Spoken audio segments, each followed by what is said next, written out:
أعوذ بالله من الشيطان الرجيم بسم الله الرحمن الرحيم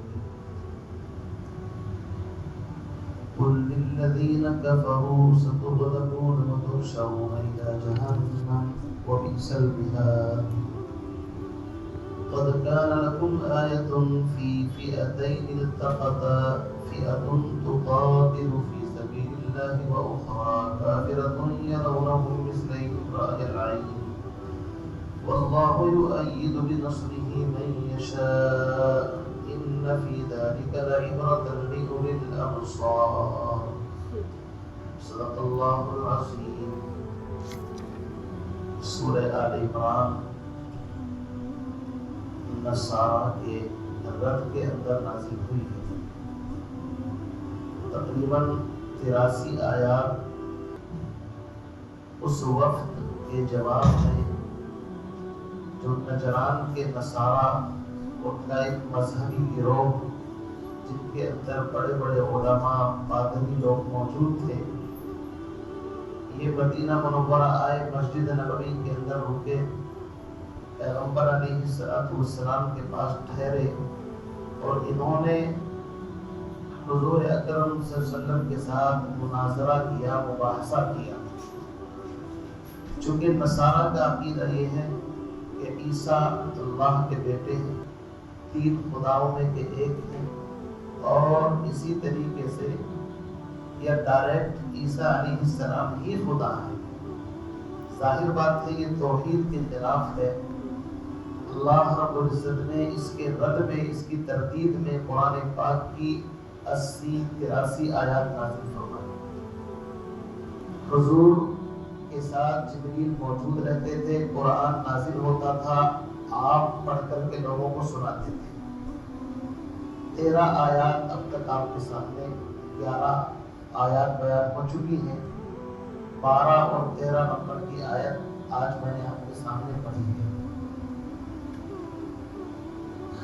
انسان کی فطرت ہے کہ جب وہ دلائل کی دنیا میں ہار جاتا ہے اور پھر بھی حق کو نہیں اپناتا، باطل کے پیچھے چلتا ہے، تو اس کی کوئی نہ کوئی وجہ ہوتی ہے، اور اس کی مین بنیادی وجہ ہوتی ہے مال، دولت، اولاد پر گھمنڈ کرنا.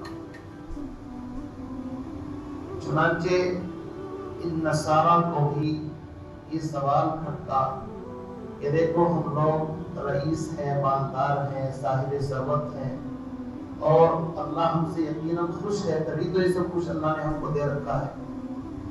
اگر ہم دین حق پر نہ ہوتے یا اللہ ہم سے ناراض ہوتا تو یہ چیزیں ہم کو کیوں دیتا؟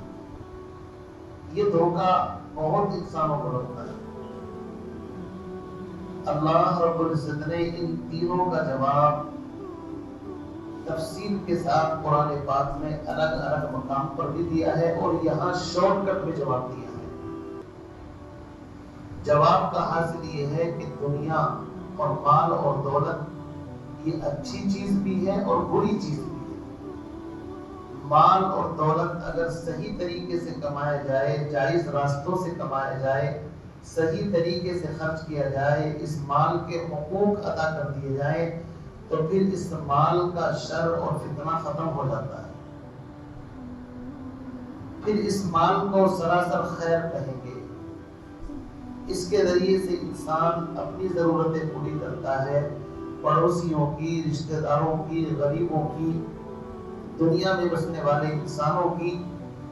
اور اللہ کا قرب حاصل کرنے کے 2 ہی ذریعے ہیں، یا تو عبادت جیسے کہ نماز، روزہ، قربانی اور بیت اللہ کا طواف، یا دوسری شکل ہے اللہ کے بندوں پر مال خرچ کر کے ان کی دعاؤں کے ذریعے سے اللہ کو راضی کرنا.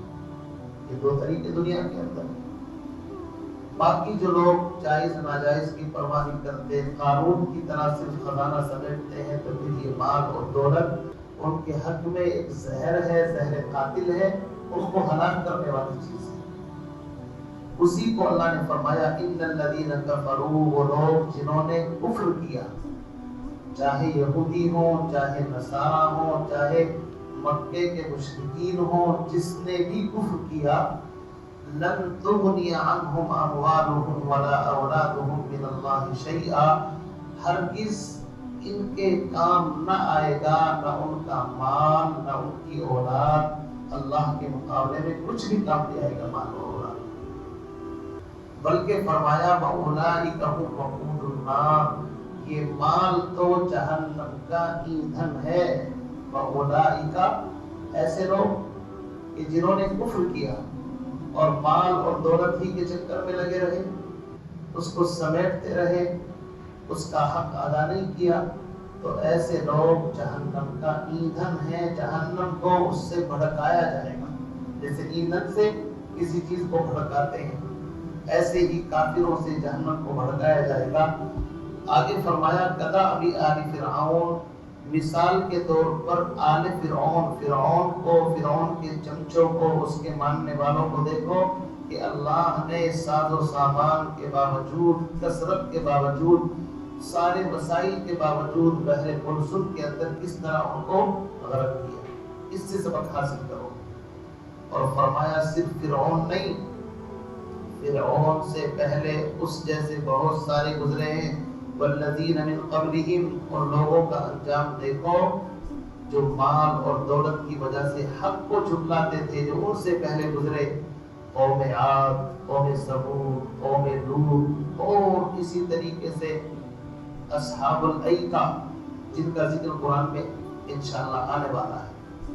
تو اللہ نے دعوت دی والذین من قبلہم، ان لوگوں کو دیکھ لو جو ان سے پہلے گزرے ہیں، سب کے اندر ایک جرم تھا جن کو ہم نے ہلاک کیا، کذبوا بآیاتنا، ان سے ہماری کوئی پرسنل دشمنی نہیں تھی، اللہ کی کس سے ذاتی دشمنی نہیں ہے، اللہ رب العزت کی تو جو دشمنی ہے وہ اس وجہ سے ہے جو حق کو جھٹلاتے ہیں، نبیوں کی تکذیب کرتے ہیں، اپنی منمانی خواہشات نفس کے پیچھے چلتے ہیں، تو پھر اللہ رب العزت ان کی کوئی بات کی پرواہ نہیں کرتا، پھر اللہ کو ہلاک کرتا ہے۔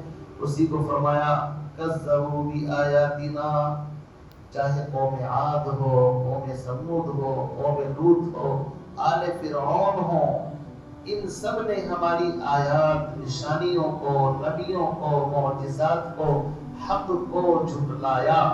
فَأَخَذَهُمُ اللَّهُ بِذُنُوبِهِمْ، تو اللہ نے ان کے گناہوں کی پاداش میں ان کو پکڑا۔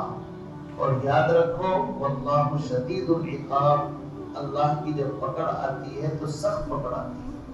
ان ربک لبالمرصاد، تیرے رب کا کوڑا جب برستا ہے تو پھر اچھوں کو چھٹی کا دودھ یاد آ جاتا ہے۔ تو ان آیات میں جو نصارائے نجران تھے ان کو ایک طریقے سے کہا کہ دیکھو دلائل کی دنیا میں تم ہار چکے ہو، ہم نے ثابت کر دیا اللہ ایک ہے، اللہ الصمد، اللہ بے نیاز ہے، لم یلد ولم یولد، نہ اس کے کوئی اولاد ہے، نہ وہ کسی سے جنا گیا، لیس کمثلہ شیء، اس جیسا کوئی نہیں ہے۔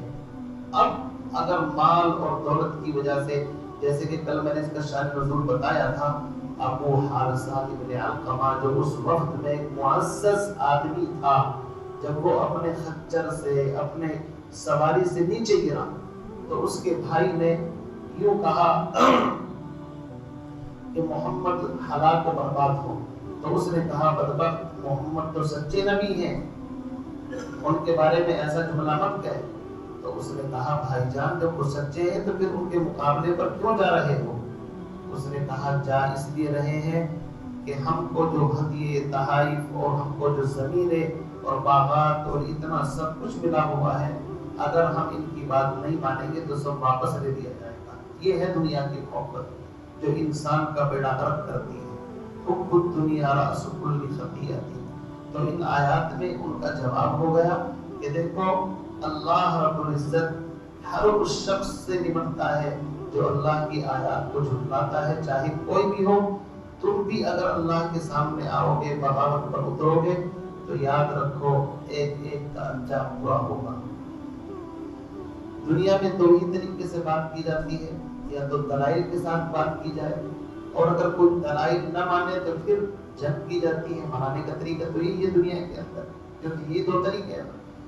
اگلی جو آیات میں نے پڑھی ہیں ان میں اللہ رب العزت نے جنگ کا اشارہ کر کے بتایا کہ دیکھو یا تو دلائل سے مان جاؤ، اور اگر دلائل سے نہیں مانتے تو اب وہ وقت آ چکا ہے کہ پھر پوری دنیا کے اندر اسلام نافذ ہو کر کے رہے گا، اس طاقت کو کوئی روک نہیں سکتا۔ عجیب بات یہ ہے، یہ آیات اس موقع پر نازل ہوئی جبکہ ابھی صحابہ کی کوئی بڑی جماعت موجود نہیں، صرف مکے سے ہجرت کر کے آئے ہیں، اور مدینے کے اندر ریاست مدینہ کی ابھی بنیاد فاؤنڈیشن ڈالا گیا ہے، ابھی مکمل طریقے سے ریاست مدینہ وجود میں نہیں آئی، لیکن اس موقع پر نجران کے نصارہ مدینے کے اندر آئے۔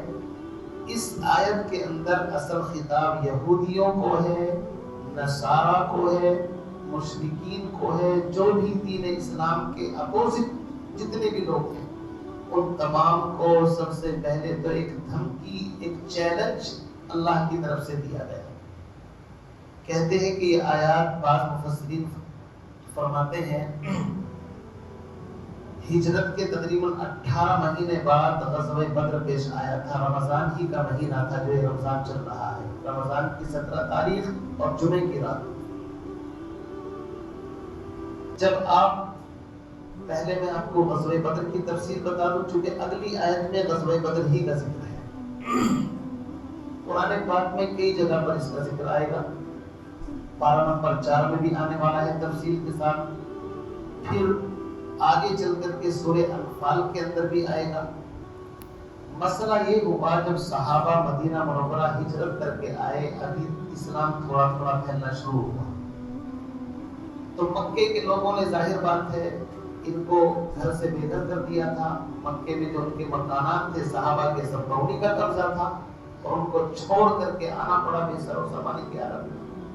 یہ تو انصار کا خدا بھلا کرے، انہوں نے اپنے اوپر اتنا بوجھ ڈالا کہ اپنا بھائی ان کو سمجھا، اپنی پراپرٹی میں ان کے حصے لگا دیے، اور اپنے گھر ان کو لے جاتے تھے کہ جو ہم کھائیں گے وہ تم کھاؤ گے۔ میرے بھائیوں، بڑی عجیب داستان ہے۔ جب ایمان پھیلا، اسلام شروع ہوا، تو عرض کرنے کا مقصد یہ ہے کہ نبی علیہ السلام کو پتہ چلا کہ مکے کے مشرکین کا ایک تجارتی قافلہ ملک شام سے واپس آ رہا ہے۔ کہاں سے؟ ملک شام تجارت کے لیے جایا کرتے تھے، اور ابو سفیان اس وقت تک مسلمان نہیں ہوئے تھے، بعد میں مسلمان ہوئے تھے۔ اس کی جو ذمہ داری ہے وہ ابو سفیان کے پاس ہے، اور مکے کے لوگوں کا اس کے اندر سرمایہ لگا ہوا ہے۔ تو اللہ کی طرف سے نبی کو بشارت دی گئی کہ 2 جماعتیں تمہارے مقابلے پر آئیں گی، ان میں سے ایک جماعت پر تم کو غلبہ حاصل ہوگا، یہ کنفرم بتا دیا گیا۔ تو صحابہ سے آپ نے مشورہ کیا کہ ایسے ایسے آ رہا ہے قافلہ، چلو چل کر کے، چونکہ اگر کسی قوم کی طاقت مضبوط ہوتی ہے تجارت کے ذریعے سے، اسباب کے ذریعے سے، تو بھی تو نقصان پہنچاتی ہے نا بعد میں۔ تو انہوں نے تو بہت تکلیفیں پہنچائی تھی، اب ان کا نمبر تھا کہ ان کی اس معیشت کو کمزور کیا جائے۔ معیشت، دنیا میں معاشی جنگیں بھی لڑی جاتی ہیں، آج دیکھ رہے ہیں آپ کہ فلاں ملک کی کرنسی گرا دو، یہ کر دو، وہ کر دو، معاشی پابندی لگا دو، مطلب یہ ہوتا ہے تاکہ گھٹنوں پر آ جائے۔ یاد رکھیے پیغمبر علیہ السلام سے بڑھ کر کے کوئی سپہ سالار دنیا کے اندر نہ گزرا ہے، نہ گزر سکتا ہے۔ انسانوں کی سوچ جہاں جا کر کے ختم ہوتی ہے، وہاں سے پیغمبر کی سوچ شروع ہوتی ہے، چونکہ وہ وحی کی روشنی میں قدم اٹھاتے ہیں، اپنی طرف سے ان کا کوئی قدم نہیں ہوتا، اللہ کی رہنمائی میں۔ صحابہ نے سوچا کوئی بات نہیں ہے، قافلہ آ رہا ہے وہاں سے، اور اس کے پاس ساز و سامان ہے، چلو یہیں وہ گزرتے تھے مدینے کے ساحلی علاقے سے، سمندر کے کنارے سے۔ ابو سفیان بھی کوئی معمولی آدمی نہیں، مکے کی لیڈرشپ اس کے پاس تھی، بڑا جہاں دیدہ آدمی تھا۔ اس نے بھی اپنے جاسوس چاروں طرف قافلے کے آگے پیچھے رکھتے تھے کہ کوئی لوٹ مار نہ کر لے، عام لوٹ مار ہوتی تھی۔ تو اس کی جو خفیہ ایجنسی تھی ابو سفیان کی، اس کو پتا چل گیا کہ تمہارے قافلے پر مسلمان اٹیک کرنے والے ہیں۔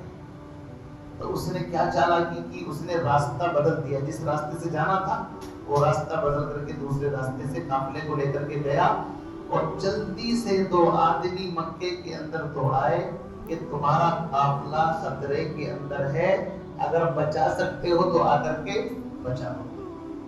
اب مکے کے اندر جب یہ اعلان ہوا کہ مسلمانوں کی اتنی ہمت، ان کو تو ہم نے یہاں سے بتایا تھا کہ ان کی اتنی ہمت ہو گئی، ہماری طرف آنکھ اٹھا کر کے دیکھیں تو مکے سے نوجوانوں کا، بڑے بڑے گرو گھنٹالوں کا، جس میں ابو جہل اور اسی طریقے سے امیہ اور فلا بڑے بڑے لوگ جن کی تقریباً تعداد 950 یا 1000 کے قریب تھی، کچھ عورتیں بھی ناچتے گاتے گھوڑوں پر 700 اونٹ 100 گھوڑے اور بہت سارا ساز و سامان لے کر کے نکلے، اور بعد میں کہہ دیا بعد والے پیچھے آ کر کے ہم سے مل لیں۔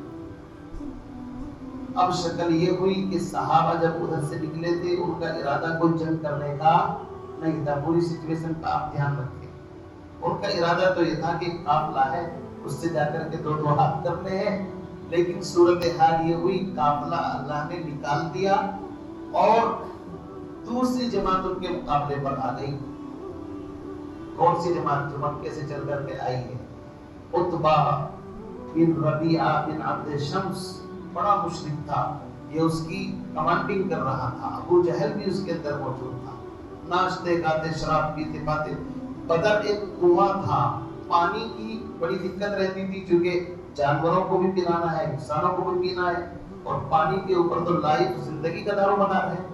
تو وہ لوگ جنگ ایسی جگہ پر رکھتے تھے جہاں پانی کی آسانی ہو۔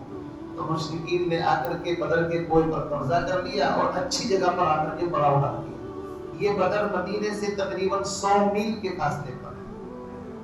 آج صاحب تو گئے ہوں گے، آپ تو رہے ہیں وہاں پر۔ جو حضرات حج کرنے جاتے ہیں وہ دیکھ بھی لیتے ہیں، بعض کو موقع ملتا ہے، بعض کو نہیں ملتا۔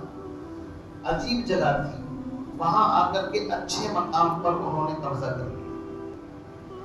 اب صحابہ کی تعداد 313 ہے۔ کتنی ہے بھائی؟ 313۔ اور ان کے پاس عجیب بات یہ ہے 6 زرہ ہیں، 2 ان کے پاس گھوڑے ہیں، 70 اونٹ ہیں اور تقریباً 8 تلواریں ہیں۔ اتنی بے سر و سامانی کا عالم کائنات میں آپ کو کہیں نظر نہیں آئے گا، لیکن ایمان ڈھانٹے مارتے ہوئے سمندر کی طرح صحابہ کے دلوں کے اندر تھا۔ انہیں یقین تھا کہ جب اللہ نے وعدہ فرمایا ہے کہ ایک جماعت پر غلبہ ملے گا، تو ایک جماعت تو چلی گئی تو دوسری جماعت یہی ہے، اسی پر انشاءاللہ اللہ غلبہ عطا فرمائے گا۔ تو یہ واقعہ پیش آیا رمضان کے مہینے کے اندر۔ پھر آپ سب جانتے ہیں اللہ نے وہ مدد فرمائی کہ حفیظ نے اس کا نقشہ کھینچا ہے، تھے ان کے پاس 2 گھوڑے، 6 زرہیں، 8 شمشیریں، پلٹنے آئے تھے یہ لوگ دنیا بھر کی تقدیریں۔ یہ لشکر ساری دنیا سے انوکھا تھا، نرالا تھا کہ اس لشکر کا سپہ سالار ایک کالی کمنی والا تھا۔ آپ امیر تھے اس لشکر کے، اور نبی علیہ السلام نے بدر کے موقع پر جو دعا کی ہے، میں تو جب اس دعا کو پڑھتا ہوں میرے پیروں کے نیچے سے زمین نکل جاتی ہے کہ اللہ کا نبی ہی اللہ سے اس طرح بات کر سکتا ہے۔ دنیا کا کوئی غوث قطب ولی کسی کی ہمت نہیں ان الفاظ میں دعا کرے۔ الفاظ بڑے عجیب ہیں۔ اللہ کے نبی سجدے میں ہیں، فرمایا اللہم ان تہلک ہذہ العصابہ، یا اللہ اگر یہ جماعت ہلاک ہو گئی، برباد ہو گئی، تو تیری عبادت کرنے والا روئے زمین پر کوئی نہیں رہے گا۔ آپ دیکھیے ان الفاظ میں دعا کرنے کا مطلب سمجھ رہے ہیں آپ کیا ہے؟ حالانکہ اللہ تو غنی ہے، اللہ تو جس سے چاہے کام لے لے، کیوں جی اللہ تو کسی کا محتاج نہیں ہے، لیکن نبی ان الفاظ میں دعا کرتا ہے تو مجھے حیرت ہوتی ہے کہ اللہ سے اس انداز میں بہت کم ایسے موقع ہیں جہاں اللہ کے نبی نے اس طرح کی گفتگو کی۔ بدر کے موقع پر اتنے جذباتی، جیسے آدمی چھوٹا بچہ اگر وہ آ کر کے باپ کی داڑھی پکڑ لے تو باپ تب بھی اس کو پیار کرتا ہے کہ وہ جانتا ہے بچہ ہے، اور اگر کوئی اور آدمی کسی کی داڑھی پکڑ لے تو آدمی کیا کرتا ہے؟ مرنے مارنے کا پکا ہو جاتا ہے، بیوقوف آدمی ہے، میرے داڑھی کیوں پکڑی تو نے، یہ ہے وہ، سمجھ لینا۔ اللہ کے نبی ان الفاظ سے دعا کر رہے ہیں ایسے جیسے کہ بچہ اپنے باپ سے چمٹ جاتا ہے، یعنی ایک ناز. اور یہ جماعت بڑی محنتوں سے تیار ہوئی تھی، 313 کی کوئی معمولی جماعت نہیں تھی وہ، اور کائنات میں اس جماعت سے افضل کسی کا مقام نہیں. صحابہ کے اندر بھی فرق مراتب ہیں، جو بدری صحابی ہیں ان کا مقام اتنا بڑا ہے. اللہ کے نبی نے فرمایا میرے بدری صحابہ کے بارے میں کچھ مت کہو، یہ بہت عظیم جماعت ہے، انہوں نے اسلام کے لیے سب سے پہلے اسلام کا جھنڈا انہوں نے بلند کیا، انہوں نے بڑی قربانیاں دی ہیں. اور ایک صحابی کا واقعہ آپ نے سنا ہوگا کہ اللہ کے نبی علیہ السلام کی انہوں نے جنگ کے بارے میں کچھ تھوڑے سے حالات مکے کے مشرکین کو لکھ دیے تھے. تو اللہ کے نبی کو بتایا گیا کہ ایک آدمی نے ایسا ایسا کر دیا ہے. تو آپ نے حضرت علی کو بھیجا کہ جاؤ ایک عورت ملے گی اور فلاں مقام پر اس کے پاس ایک خط ہے جو مشرکین کے نام لکھا گیا ہے، اس کو لاؤ. حضرت علی اور 2-3 صحابی گئے، اس عورت کی تلاشی لی تو بالوں میں سے خط نکلا، اور اس خط میں لکھا تھا کہ مسلمان اور اس طریقے سے تم پر چڑھائی کرنے والے، اور یہ خط ایک صحابی نے لکھ دیا. آپ اندازہ لگائیے. حضرت عمر کو پتہ چلا تو تلوار نکل گئی، ان کے ہتھیار تو ایک دم تلوار سے کستے ہوتے تھے، میں اس منافق کی گردن اڑا دوں. آپ نے فرمایا یہ بدری صحابی ہے، میں بدر کی فضیلت بتانا چاہتا ہوں. آپ نے فرمایا بدری صحابی ہیں، ان کے بارے میں آپ ایسا فیصلہ نہیں کر سکتے. پھر ان سے پوچھا کہ تم نے ایسا کیوں کیا؟ انہوں نے کہا اللہ کے نبی خدا کی قسم میں نے کسی منافقت سے نہیں کیا، میرے مال اولاد بیوی بچے مکے کے اندر ہیں، میں نے سوچا تھوڑا سا احسان ان پر کر دوں گا تو میرے بچوں کی سیفٹی ہو جائے گی، اسی لیے فرمایا انما اموالکم و اولادکم فتنہ. مال اور اولاد انسان کو آزمائش میں ڈالتے ہیں، یہ بہت بڑی چیز ہے. مال اور اولاد اچھے اچھوں کے پیر اکھڑ جاتے ہیں. تو عرض کرنے کا مقصد یہ ہے اللہ نے بے سر و سامانی کے عالم میں 70 لوگ مارے گئے، 70 کو قیدی بنایا، اور اس میں حضور کے چچا حضرت عباس بھی آئے تھے لڑنے کے لیے. یہ ابھی مسلمان نہیں ہوئے تھے، بعد میں مسلمان ہو گئے، ان کو بھی قیدی بنایا گیا. اور آپ جانتے ہیں ابو جہل کو کس نے مارا؟ بدر کے موقع پر تو چھوٹے چھوٹے بچے تھے، معاذ اور معوذ افرا کے بیٹے. یہ آئے اور انہوں نے ایک صحابی سے پوچھا، حضرت معاذ بن جبل کسی صحابی سے، کہ ابو جہل کون سا ہے چچا جان؟ اب چھوٹے چھوٹے بچے جنگ میدان میں اگر یہ پوچھے ابو جہل کون سا ہے تو حیرت ہوگی، ابو جہل تو بڑا آدمی ہے، تم کیا کرو گے؟ تو ان بچوں نے کہا قسم کھائی ہے مر جائیں گے یا ماریں گے ناری کو، سنا ہے گالیاں دیتا ہے وہ محبوب بادی کو، ہم نے سنا ہے ہمارے نبی کی توہین کرتا ہے، ہم قسم کھا کر کے آئے ہیں کہ ہمیں نمٹنا ہے اس سے. یہ حالات تھے بچوں کے. کسی نے اشارے سے کہا کہ ابو جہل تو وہ رہا، اس کے چاروں طرف تو لشکر فوج کا پہرا ہے، وہ بڑا آدمی ہے، چاروں طرف سپاہی ہیں. تو بچوں نے کیا کہا کہ جب ان سے کہا گیا کہ اس کے چاروں طرف فوج کا پہرا ہے تو بچوں نے کہا کہ یہ پہرا کب تلک، یہ مطلب یہ سپاہیوں کے بارے میں کب تلک روکے گا؟ اس کا اسرائیل کا رستہ یعنی موت اس کا انتظار کر رہی ہے. اور یہ بچے دوڑ کر کے گئے اور ایک نے اس کے پیروں پر حملہ کیا اور دوسرے نے اس پر حملہ کیا، زمین پر ڈال دیا اس کو. اور اس بے بس کو پھر آخر میں حضرت عبداللہ بن مسعود ایک صحابی ہیں، انہوں نے جانا نصیب کیا. تو عرض کرنے کا مقصد یہ ہے کہ ان لوگوں کو جو نصران کے مطلب جو نجران کے جو لوگ آئے تھے ان کو سمجھایا گیا کہ دیکھو یاد رکھو ان قریب اسلام کا غلبہ ہونے والا ہے، یا تو دلیل کے ساتھ مان لو ورنہ پھر اللہ کے پاس منانے کا دوسرا طریقہ بھی موجود ہے. والذی ارسل رسولہ بالہدی ودین الحق لیظہرہ علی الدین کلہ. 2-3 جگہ پر اللہ نے فرمایا ہے اس نبی اور رسول کو بھیجنے کا مقصد یہ ہے کہ اللہ کا دین اس زمین پر نافذ ہو. بارہا اب دیکھیے کیا فرمایا، قل للذین کفروا، اے نبی آپ کہہ دیجئے ان لوگوں سے جنہوں نے کفر کیا. تو جب آپ بدر سے واپس آ رہے تھے بنو قینقاع، مدینے کے اندر یہودیوں کی اچھی خاصی پکڑ تھی، سرمایہ دار تھے، بڑے مضبوط لوگ تھے۔ آپ نے ان سے کہا کہ بھئی دیکھو مشرکین کا حال تم بدر میں دیکھ چکے ہو، اس لیے تم اس سے پہلے سمجھ جاؤ، تمہاری کتابوں میں لکھا ہے، آخری پیغمبر کی نشانیاں وہ سب میرے اندر موجود ہیں، قرآن کے بارے میں لکھا ہے، قرآن نازل ہو چکا ہے، مان لو، فالو کرو، کامیاب رہو گے، ورنہ تو تمہاری خیر نہیں ہے۔ تو ان یہودیوں میں سے بعض کہتے ہیں کہ کچھ نرم ہوئے کہ یار مان لینا چاہیے، لیکن جو بڑے تھے سب، انہوں نے کہا کہ محمد اس گمان میں مت رہنا، تم نے قریش کے چند نوجوانوں کے ساتھ جنگ کی ہے، وہ نا تجربے کار تھے، ہم تجربے کار ہیں، ماہر ہیں، اگر ہمارا نمبر آیا تو پھر دیکھنا تمہارا کیا حال ہوگا۔ چنانچہ پھر تاریخ بتاتی ہے کہ 8-10 سال کے عرصے کے اندر بنو نذیر، بنو قریظہ، بنو قینقاع کا حال یہ ہوا، بنو نذیر قتل کیے گئے، انہوں نے بدعہدی کی تھی غزوہ احزاب کے موقع پر، بنو نذیر کو جلا وطن کیا گیا، خیبر، اور پھر حضرت عمر کے دور میں خیبر سے بھی ان کو وہاں سے بھگایا گیا۔ تو یہ تمام حالات قرآن کی پیشین گوئی سچی ہوئی، پوری ہوئی، جو الفاظ قرآن نے کہے وہ بالکل 100% پورے ہوئے۔ دیکھیے کیا کہا ہے قرآن نے، قُلْ لِلَّذِينَ كَفَرُوا، اے نبی آپ اعلان کر دیجئے، بتا دیجئے ان لوگوں کو جنہوں نے کفر کیا، سَتُغْلَبُونَ عَنْ قَرِيبٍ، تم مغلوب ہوں گے۔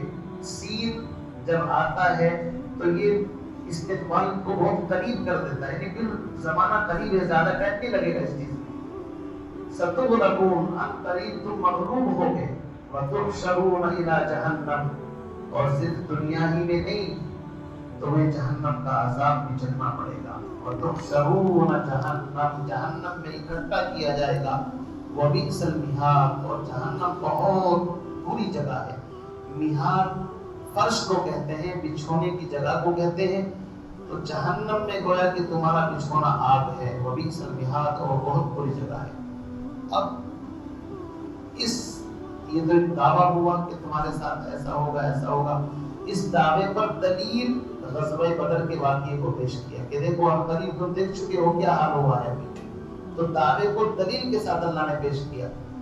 کبھی کوئی یہ سوچے کہ بھائی ابھی تو ان کی تعداد بہت کم ہے اور خواب دیکھ رہے بڑے بڑے، چونکہ جب یہ دعویٰ کیا گیا اس وقت دنیا کے اندر 2 بڑی سپر پاور طاقتیں تھی۔ کتنی بڑی؟ 2، ایک رومن امپائر اور دوسری پرسن امپائر۔ ارے آپ جانتے ہیں ایک طرف کسرا کی حکومت تھی جو آتش پرست آگ کے پجاری، یہ ایران پورا علاقہ اسی کے اندر میں آتا تھا، ہند تک، اور دوسری طرف روم کی عیسائی حکومت تھی جو پورے یورپ کے اندر پھیلی ہوئی تھی، افریقہ تک اور پتہ نہیں کہاں تک، ایشیائی کوچک تک۔ آپ اندازہ لگا سکتے ہیں یہ 2 بڑی طاقتیں موجود تھی، اور اسلام کہہ رہا ہے کہ ان قریب سارا کفر مغلوب ہوگا اور سب کو سرنڈر کرنا پڑے گا۔ تو ایسے ماحول میں بات عقل میں آتی ہے کہ عقل میں نہیں آتی، تو اللہ نے دلیل دے دی کہ دلیل کے طور پر ایک واقعہ سن لو، رمضان میں بدر کے مہینے میں تم دیکھ چکے ہو کہ کتنی مٹھی بھر جماعت کے ذریعے سے کتنا بڑا کارنامہ انجام دیا، کم من فئۃ قلیلۃ غلبت فئۃ کثیرۃ باذن اللہ، اسی کو اللہ نے بطور دلیل کے پیش فرمایا، قد کان لکم آیۃ فی فئتین التقطا، تحقیق کے تم دیکھ چکے ہو اپنی آنکھوں سے، قد کان لکم آیۃ، تمہارے لیے نشانی ہے، فی فئتین، ان 2 جماعتوں کے اندر، التقطا، جو آپس میں مقابل ہوئے، لڑے، فئۃ، ایک مسلمانوں کی جماعت تھی جو اللہ کے راستے میں لڑ رہی تھی، دوسری غیر ایمان والوں کی جماعت تھی جو شیطان کے راستے میں لڑ رہی تھی، 2 جماعتیں الگ الگ تھیں، فئۃ تقاتل فی سبیل اللہ واخری کافرۃ یرونہم مثلیہم رأی العین، اور دوسری جماعت غیر ایمان والوں کی تھی جو ان کو دیکھ رہی تھی اپنی آنکھوں سے اپنے سے ڈبل۔ یہاں پر ضمیر کے سلسلے میں 4 قول مفسرین نے لکھے ہیں۔ ایک قول تو یہ ہے کہ کافروں کو مسلمانوں کی تعداد ڈبل دکھائی دے رہی تھی، یعنی 313 کے بجائے 626 دکھائی دے رہی تھی۔ کیوں؟ تاکہ روک پڑے ان کے اوپر۔ دوسرا مطلب اس کا یہ ہو سکتا ہے کہ کافروں کو مسلمان اپنے سے ڈبل 950 تھے تو کتنے دکھائی دے رہے تھے؟ 9 دو 18 1900 دکھائی دے رہے تھے، اپنے سے بھی ڈبل دکھائی دے رہے تھے۔ یہ بھی مطلب ہو سکتا ہے۔ دوسرا مطلب یہ ہو سکتا ہے کہ مسلمانوں کو وہ اپنے سے ڈبل دکھائی دے رہے تھے، یعنی اصل تعداد تو ان کی 950 تھی جو 3 گنا بنتی ہے، لیکن 2 ہی گنا دکھ رہے تھے مسلمانوں کو، تقریباً 626 کے آس پاس۔ یہ کئی احتمالات ہیں عربی گرامر کے اعتبار سے۔ آگے چل کر کے سورہ انفال میں ایک آیت آئے گی وَيُقَلِّلُهُمْ فِي أَعْيُنِهِمْ، ہر ایک دوسرے کو کم دکھائی دے رہا تھا۔ اب یہاں پر ایک اعتراض پیدا ہوتا ہے کہ قرآن وہاں پر کہہ رہا ہے کہ ایک دوسرے کو کم دکھائی دے رہے تھے، یہاں کہہ رہا ہے کہ ڈبل دکھائی دے رہے تھے، یہ کیا مسئلہ ہے؟ دیکھو اسی طرح کی آیات کو کہتے ہیں مجمل اور مفصل، ان کو سمجھنا اہل علم کا کام ہے۔ علماء نے اس کا جواب یہ دیا ہے کہ جنگ سے پہلے ہر ایک جماعت دوسرے کو کم دکھائی دے رہی تھی، کیوں؟ تاکہ میدان چھوڑ کر کے نہ بھاگ سکے۔ جب کم دکھے گا تو آدمی سوچے گا یار کام کروا ہے، یعنی تاکہ جمیں رکیں۔ اگر لڑائی سے پہلے زیادہ دکھ جائے گا تو پھر ایک طرف روک پڑ جائے گا نا۔ اور جب جنگ شروع ہوئی اور فرشتوں کی مدد آئی ہے، 5000 فرشتے، ابھی آنے والا ہے چوتھے پارے میں، غزوہ بدر میں نازل ہوئے تھے 5000 فرشتے۔ اس وقت ان کافروں کو مسلمانوں کی تعداد ڈبل دکھی اپنے سے، تو ان کے دلوں میں روب طاری ہو گیا۔ اور مین معاملہ دل کا ہوتا ہے، کس کا ہوتا ہے؟ جس کا دل کمزور ہو گیا وہ کبھی کامیاب نہیں ہو سکتا۔ آج پوری دنیا کے اندر جو یہ دھمکیاں چل رہی ہیں نا، یہ صرف مسلمانوں کو ڈرانے کے لیے، یاد رکھیے۔ اسی لیے ہم کہتے ہیں کسی کی دھمکیوں سے ڈرنے کی کوئی ضرورت نہیں ہے۔ نور خدا ہے کفر کی حرکت پہ خمدزن، پھونکوں سے یہ چراغ بجھایا نہ جائے گا۔ ستیزہ کار رہا ہے ازل سے تا روز، چراغ مصطفی سے شرار ابو لہبی۔ ابو لہب کی ٹکر ہمیشہ ہر دور کے اندر رہی ہے۔ یہ جب سے آج سے نہیں، آدم سے لے کر کے دیکھیے، ابلیس کے ساتھ جب چلی جنت سے دنیا میں آ گئے اور قیامت تک یہ چلتی رہے گی۔ مسلمانوں بزدل ہونے کی ضرورت نہیں، اگر بزدل ہو گئے تو سمجھو تمہارے پاس کچھ نہیں، پھر تمہارا حشر وہ ہوگا جو فتنہ تاتار نے کیا تھا کہ بغداد کے اندر جب تاتاریوں کا فتنہ آیا تو بغدادی عورتیں مسلمانوں سے کہتی تھی ابھی ٹھہر جا، میں اپنے گھر سے آتی ہوں، اور اس کے اوپر اتنا خوف تھا کہ وہ ایک قدم وہاں سے چل کر کے جان بھی نہیں بچانا چاہتا تھا بلکہ وہیں پر رک جاتا تھا، اور وہ آ کر کے اپنے گھر سے چھری لا کر کے اس کو ذبح کر دی۔ یہ تاریخ نے بتا دیا ہے کہ بزدلی سے بڑھ کر کے کوئی چیز کائنات میں نہیں ہے، یاد رکھیے۔ بزدلی سب سے بڑی چیز، خراب چیز بزدلی ہے، اس لیے مسلمان کو کبھی بزدل نہیں ہونا چاہیے۔ اللہ کا وعدہ ہے يَنْصُرْكُمُ اللَّهُ فَلَا غَالِبَ لَكُمْ، اگر تم اللہ کے دین پر مضبوطی سے رہو گے تمہارا کوئی بال بیٹا نہیں کر سکتا۔ ان تنصروا اللہ ینصرکم ویثبت اقدامکم، اور حدیث کے اندر اللہ کے نبی کا فرمان ہے کہ جو شخص اللہ سے ڈرتا ہے کائنات کی کوئی چیز اس کا کچھ نہیں بگاڑ سکتی۔ مسلمان کے دل کے اندر 2 خوف جمع نہیں ہو سکتے، یا تو اللہ کا خوف ہوگا یا اللہ کے غیر کا خوف ہوگا۔ اگر اللہ کا خوف ہے تو اللہ کے غیر کا خوف اس میں گنجائش نہیں ہے۔ اس لیے ان واقعات کو سننے کا مقصد یہ ہے کہ ہر حال میں ہمیں اپنے ایمان کو مضبوط رکھنا ہے۔ اللہ نے فرمایا واللہ یؤید بنصرہ من یشاء، اللہ رب العزت اپنی مدد سے جس کو، اپنی تائید سے جس کی چاہتا ہے مدد فرماتا ہے۔ کبھی کبھی باطل کی مدد کر دیتا ہے بظاہر، جیسے کہ اس کے 1 سال بعد احد کے اندر واقعہ پیش آیا، لیکن مسلمان ہر حال میں کامیاب ہے۔ جو 70 شہید ہوئے ہیں ان کے پیروں کی خاک بھی اگر ہمیں مل جائے تو ہم جنتی بن جائے، ان کا مقام کوئی کم تھوڑی ہے جو احد کے دامن میں لیٹے ہوئے۔ فرمایا ان فی ذلک لعبرہ، اس میں عبرت اور نشانی ہے لأولی الابصار، ان کے لیے بصارت دیکھنے والوں کی۔ عربی زبان کیا بتاؤں آپ کو، اتنی مالدار زبان ہے، اس کی زکوٰۃ اگر نکال کر کے ساری زبانوں پر تقسیم کر دیں تو وہ بھی صاحب نصاب اور مالدار ہو جائے گی۔ ابصار کا لفظ سمجھتے ہیں آپ؟ ابصار کس کو کہتے ہیں؟ بصر کے معنی آنکھ کے آتے ہیں۔ ابصار، آنکھ کے اندر جب انسان کی آنسو آتا ہے تو اس کو قرآن ابصار کہتا ہے۔ آنکھ کا آنسو دو چیزوں کی طرف اشارہ کرتا ہے۔ دیکھنے والا ہم جیسا پاگل تو سمجھے گا رو رہا ہے، لیکن جس کے اندر گہرائی ہے وہ اس تہ کے اندر پہنچے گا کہ آخر کس چیز نے اس کی آنکھوں سے آنسو چھلکائے ہیں، اس کے پیچھے کوئی بڑا درد ہے، بڑی تکلیف ہے، تبھی تو آنسو نکلتا ہے۔ قرآن دعوت دے رہا ہے کہ اس ظاہری آنسو کو مت دیکھ، اس کے پیچھے جو اصل حقیقت چھپی ہوئی ہے اس کے اوپر غور کر، اس میں عقل مندوں کے لیے نشانیاں ہیں۔ ان فی ذلک لآیۃ لأولی الابصار۔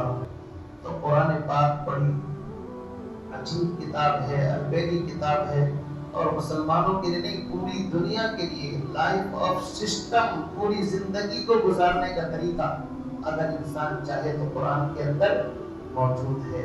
اللہ مجھے آپ کو قرآن سے وابستگی تعلق نصیب فرمائے، ہم سب کے ایمان میں پختگی اور مضبوطی پیدا فرمائے۔ سبحان اللہ و بحمدہ، سبحانک اللہم و بحمدک۔